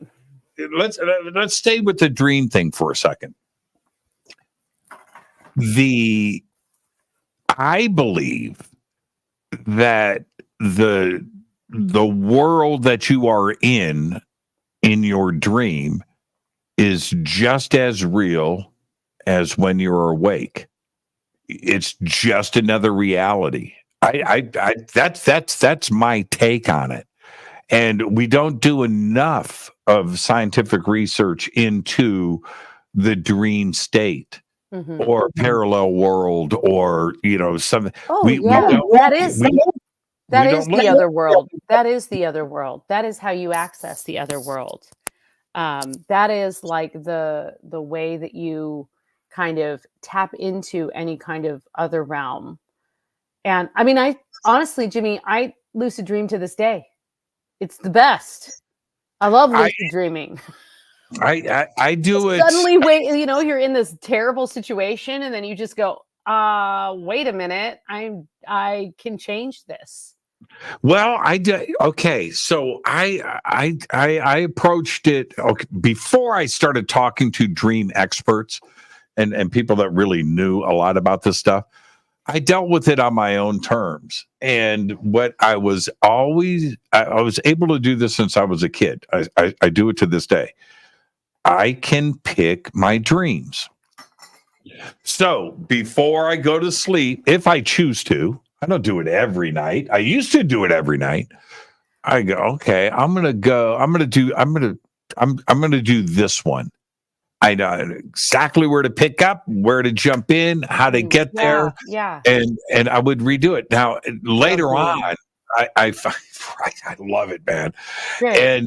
And when I started to find out some of the science behind dreams, I was like, oh, I figured that out. Yeah, the science is disappointing and weak at best. The science on dreams.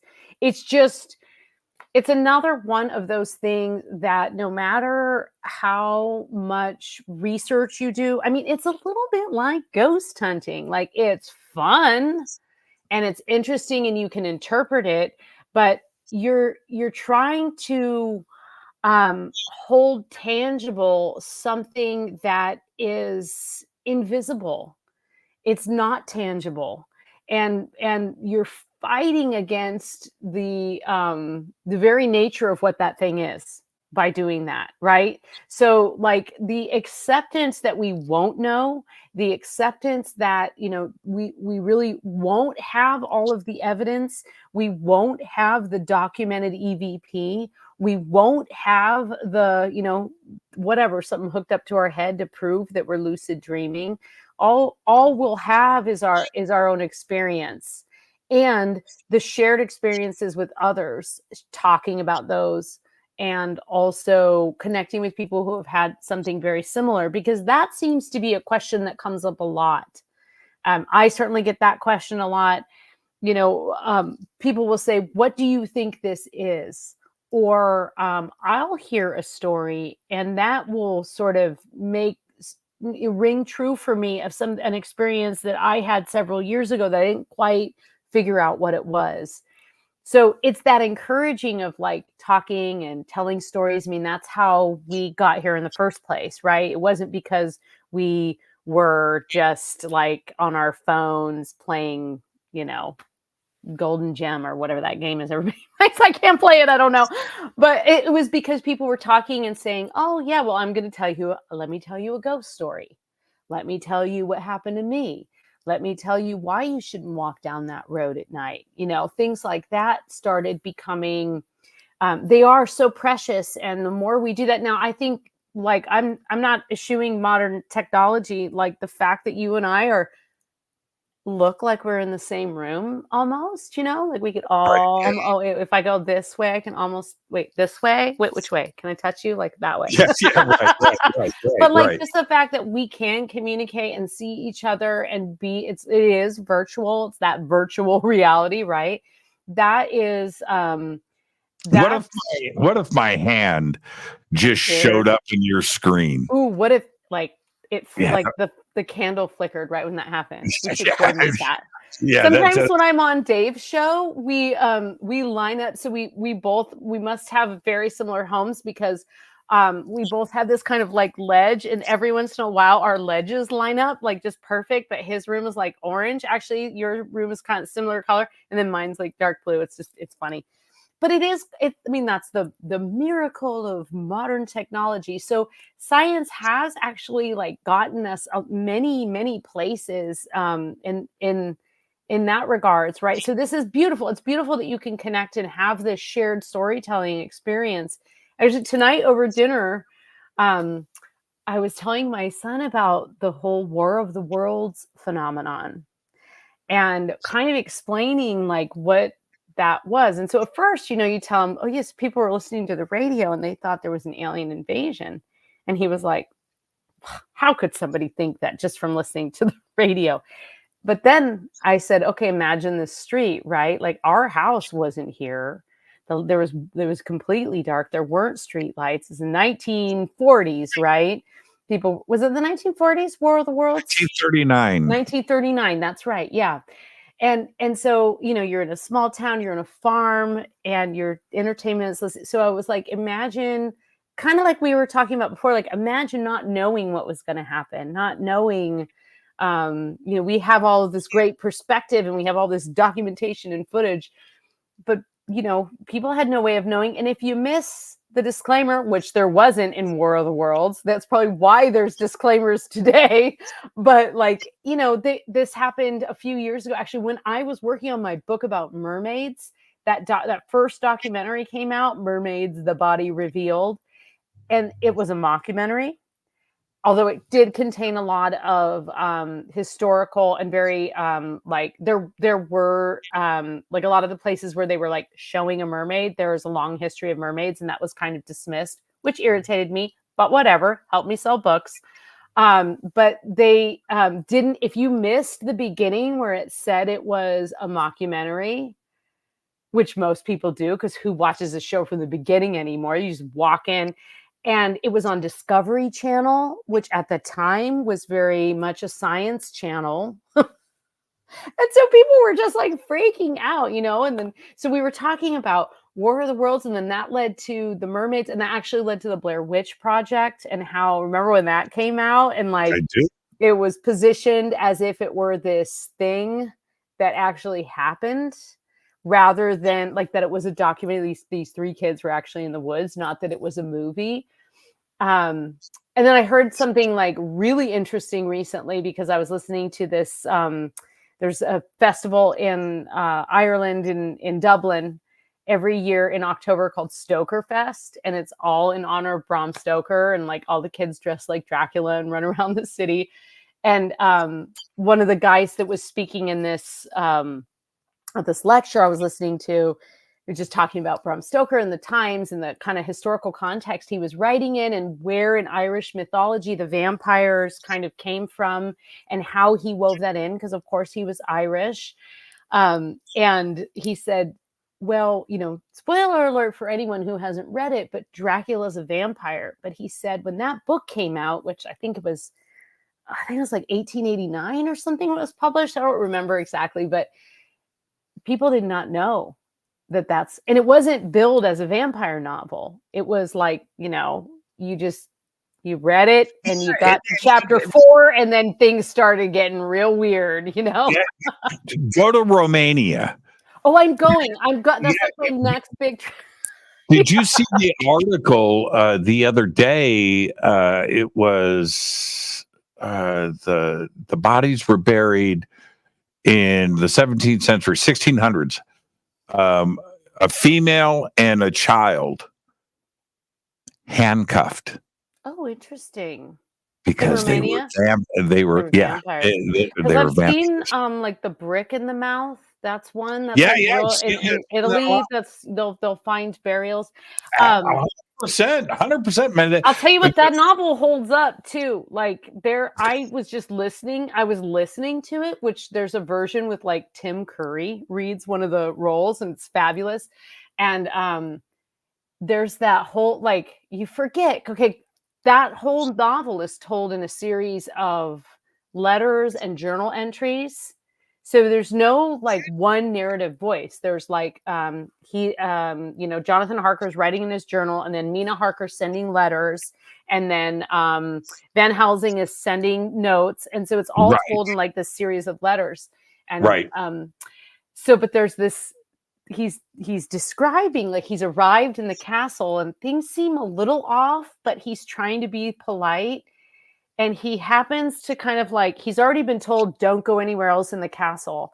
And so he's kind of like just looking out this window, and he sees the Count crawl out and sort of like slither down the side of the castle. And the description is, for whatever, that's a book that I have read numerous times. I read it at different stages in my life, and something always stands out differently for me, and especially listening to a book versus like reading it. And that description of the way this like otherwise very distinguished gentleman, it completely snaps out of this persona that he has and literally like crawls like a spider down the side of the castle, is so deeply disturbing. It puts all cryptid stories to shame. It's just like so scary. Right. It's so scary. Yeah. For me, in the original Dracula movie, Van Helsing shows up, and it's right at the beginning. He goes into the castle, and so Dracula, he breaks open this old bottle of wine, right? Van Helsing pours a glass, and he turns to Dracula, and Dracula goes, I don't drink wine. Yeah. I'm a little kid. I'm just like, what do you drink then? Blood? And it just freaked me out ever since. Now, going back, I saw the mermaid documentary you were talking about, and I caught something similar. And if you haven't seen it, go watch it. It's called Kunk on Earth. Okay. Okay. And it's a mockumentary series on different investigations historically around the world. Oh. Now, and so there's season 1 and season 2. Now, so the actress, the comedian that plays Kunk, she's amazing. But the way that It's comedy, but her guests are PhDs at Cambridge, right? Yeah. Real religious leaders, and they're sitting down, and she's asking the most ridiculous thing. And now, I know who she is, and she's hilarious. I get it. But if you don't know, right, and you just flip that on, and you're watching this religious scholar, or the, whatever. Yeah. You're just like, well, and that happens, right? There's the disinformation, like the disinformation where people believe what is in front of them as implicitly true without having any context. And, I almost got thrown off. Well, they weren't going to throw me off, but I got in trouble on Coast to Coast one night because I suggested, well, I was asked, how does one get rid of a changeling? And I personally was just reading from the folkloric record written by William Butler Yeats that you pour boiling oil on a child. Was this a caller? No. George asked me. George asked you. Okay. Yeah. You know why? I think he thought I was going to say, oh, you just make this little concoction and that's how you do it. But I said, well, it's actually, it's pretty gruesome. Well, what's gruesome about it? Well, what's gruesome about it is that you basically you don't pour the boiling water or oil onto the changeling, but you trick it into thinking that you're going to, and it reveals itself and then it runs away. So this is what I said. They got on the break and they said, Varla, you can't say that kind of stuff. We got our listeners, if they hear that out of context, they can get pretty upset. And I was like, well, I wasn't suggesting you pour boiling water on a changeling. I was just saying that's what William Butler Yeats and Lady Wilde, Oscar Wilde's mother, wrote all of this great folklore. Love it out of context. So I love retelling that story in context. Hey, I didn't read it, but yes, you have people getting like these, snippets of things, and it's fascinating, really. But I think, like, in summary, I think that a lot of these stories, like, what they were talking about in this discussion I was hearing about Bram Stoker, and they were saying there's all this mythology around him. Did he play in cemeteries as a child? And his mother used to tell him cholera stories. And they actually read this incredible story, the short thing that his mother wrote as a like it was like first person experience of the cholera epidemic in Ireland, and it sounded like it was the pandemic. You were just waiting for it to come to your neighborhood. It was really powerful. But anyway, they were talking about all the, speculating and what's myth and what's not about what he really did. I guarantee you he spent time in cemeteries as a child. I know this to be true, but like I just know because I spent time in cemeteries as a child. I know he did.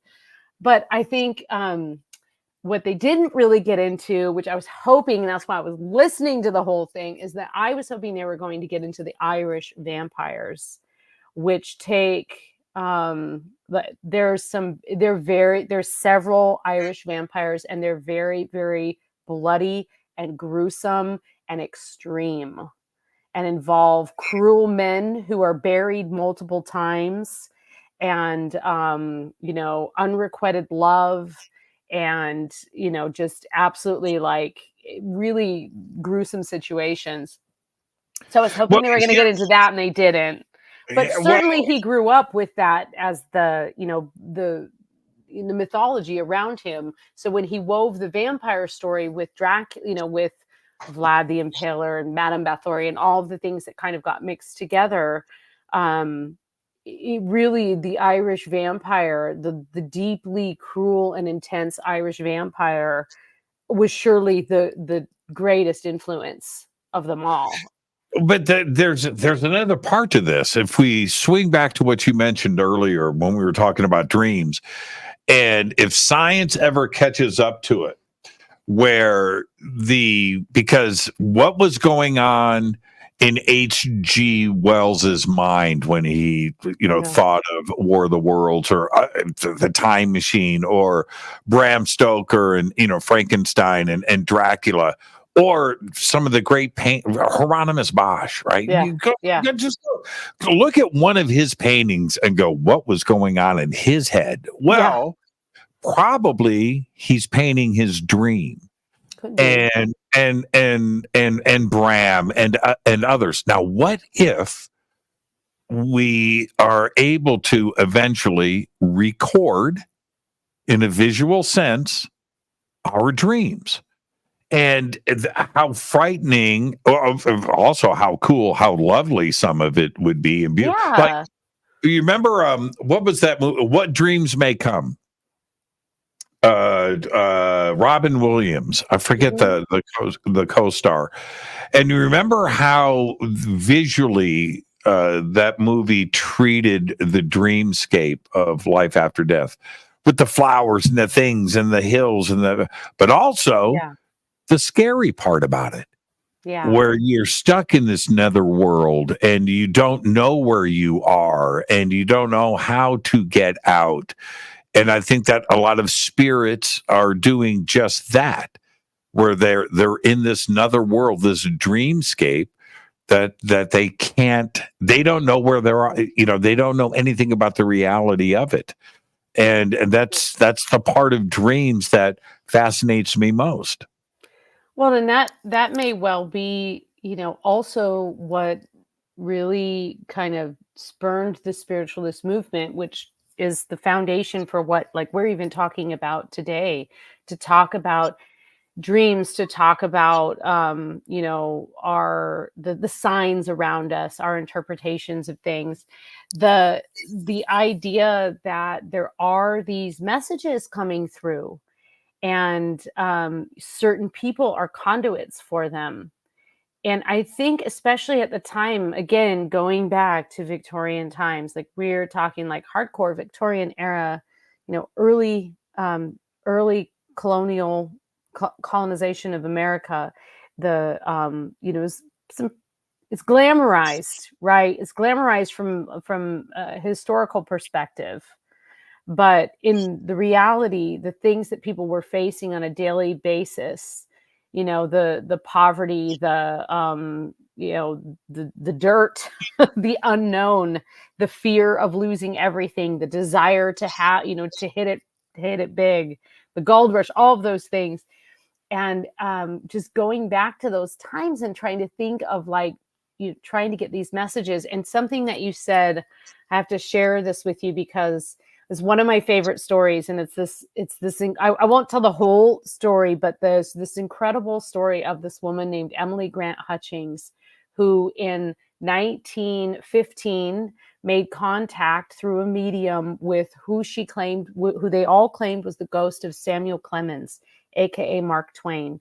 And they wrote an entire novel posthumously after his death. It's a great story. I actually have a whole podcast episode telling it in greater detail. And I talk about it in my book, Paranormal Parlor, where they fashion this. They do it all via a Ouija board, and they turn the Ouija board into like a psychic typewriter, and they use India ink to put apostrophes and all of these things. But it's this pretty marvelous story. But one of the things that Twain's ghost says to her, and it's a quote in the beginning of the book, he says, well, everyone here wants a scribe on earth. And you just get this image of all of these ghosts just elbowing one another, trying to get to that medium, trying to get to that person that's going to give that message or get that message. And that just stuck with me. And this was in, the 1900s that she was doing this. And there's again a whole other insane story that goes along with it, where it ends up in the Supreme Court. Like, all kinds of crazy things happen with this book. But it's just like that idea that, that there are there's another world, there's another place, and they're looking for a way to communicate.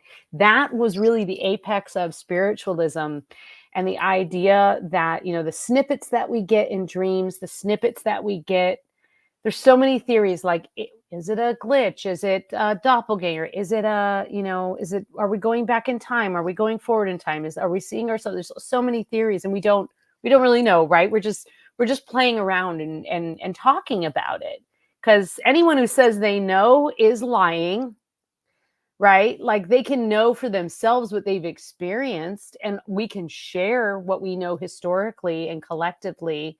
But this is, this is the thing that you can throw your axe, but it's going to hit sand.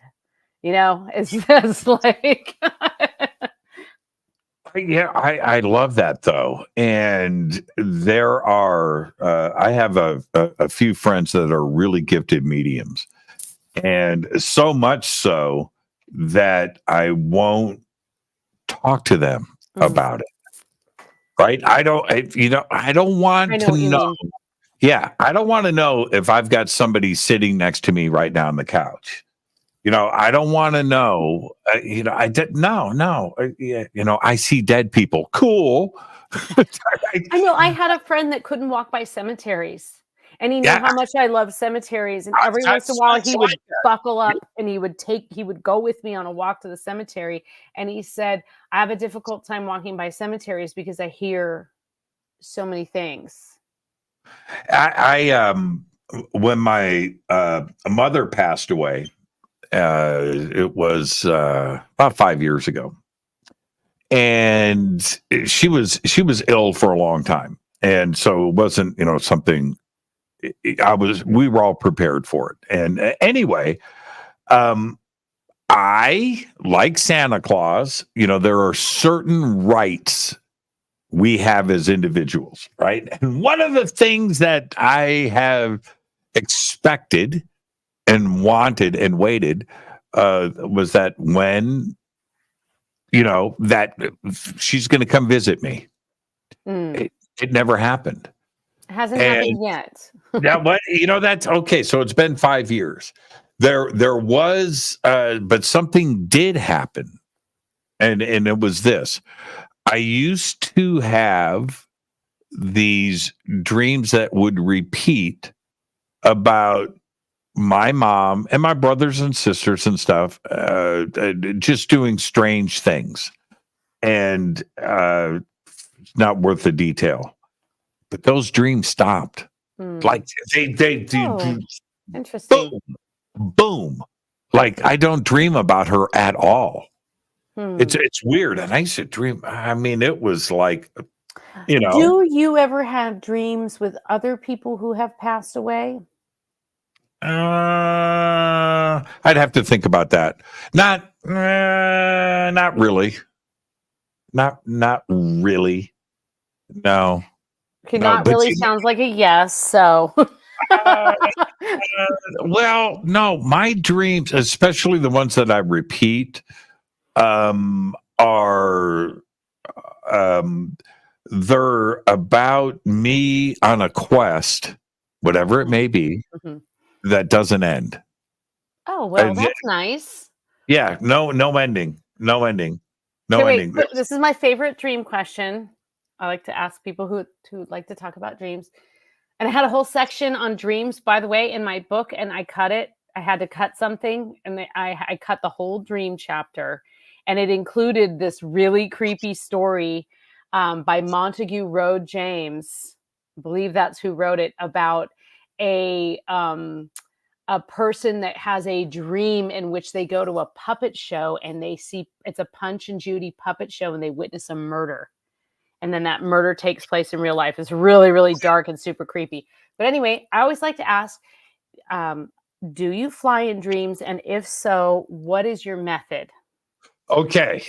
I haven't had, I used to, I haven't had a flying dream in probably 55 years. Okay. Yep.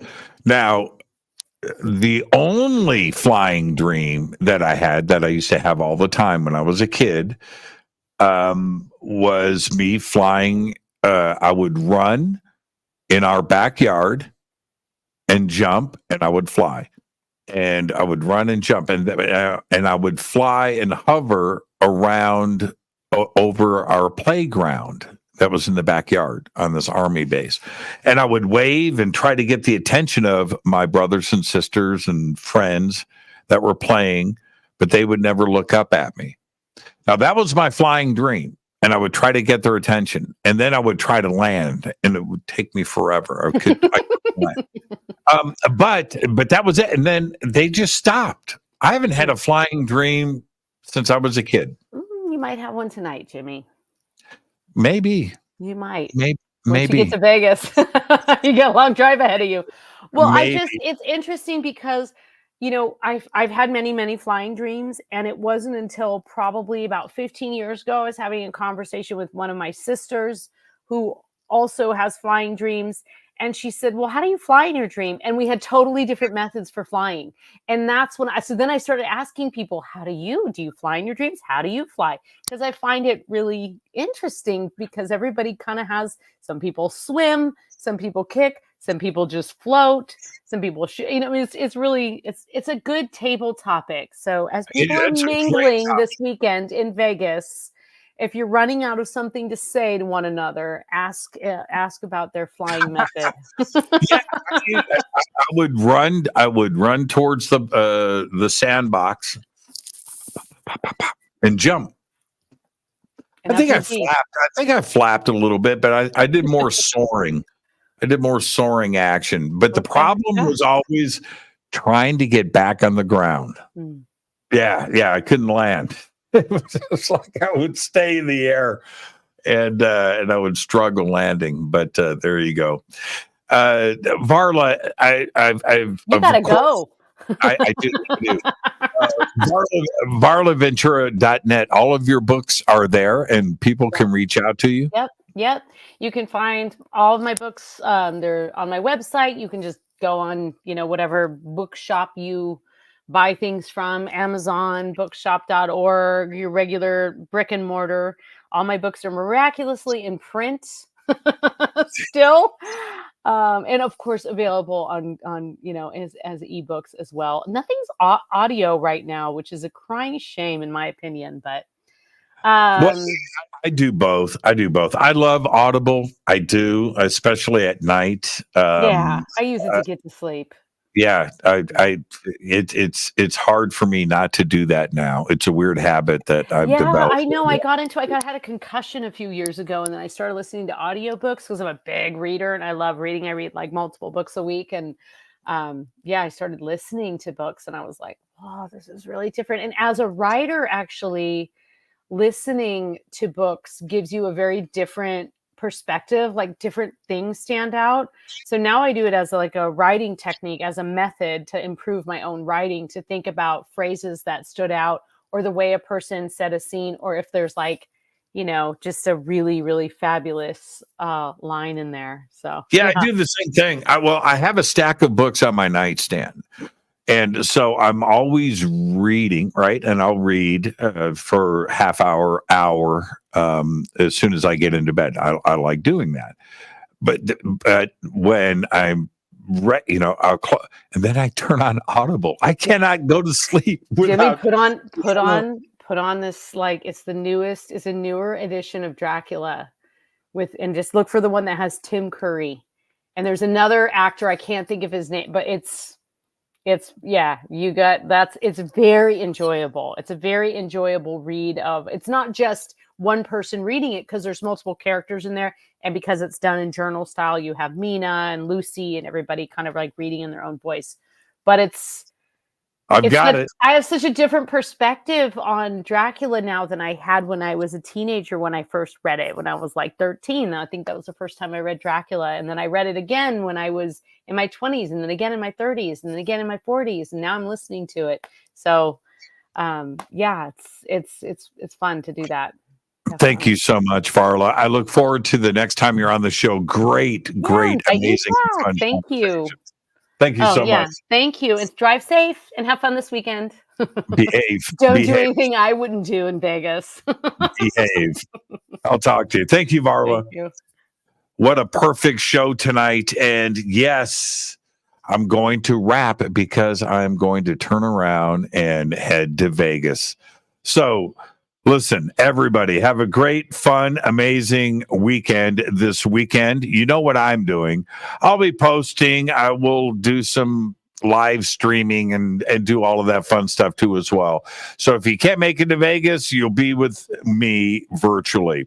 Fade to Black is produced by Hilton J. Palm, Renee Newman, and Michelle Freed. Thank you to Dennis and Kevin. Thank you, Bill. Thank you, Jonacide. Webmaster is Drew the Geek. Music, Doug Aldrich. Intro, Spaceboy. SpaceboyMusic.com. Fade to Black is produced by KJCR for the Game Changer Network, and this broadcast is owned and copyrighted 2023 by Fade to Black and the Game Changer Network, Inc. It cannot be rebroadcast, downloaded, copied, or used anywhere in the known universe without written permission from Fade to Black and the Game Changer Network. I'm your host, Jimmy Church. I'll see everybody on Monday when I get back. But until then, go back, Lee Tappy.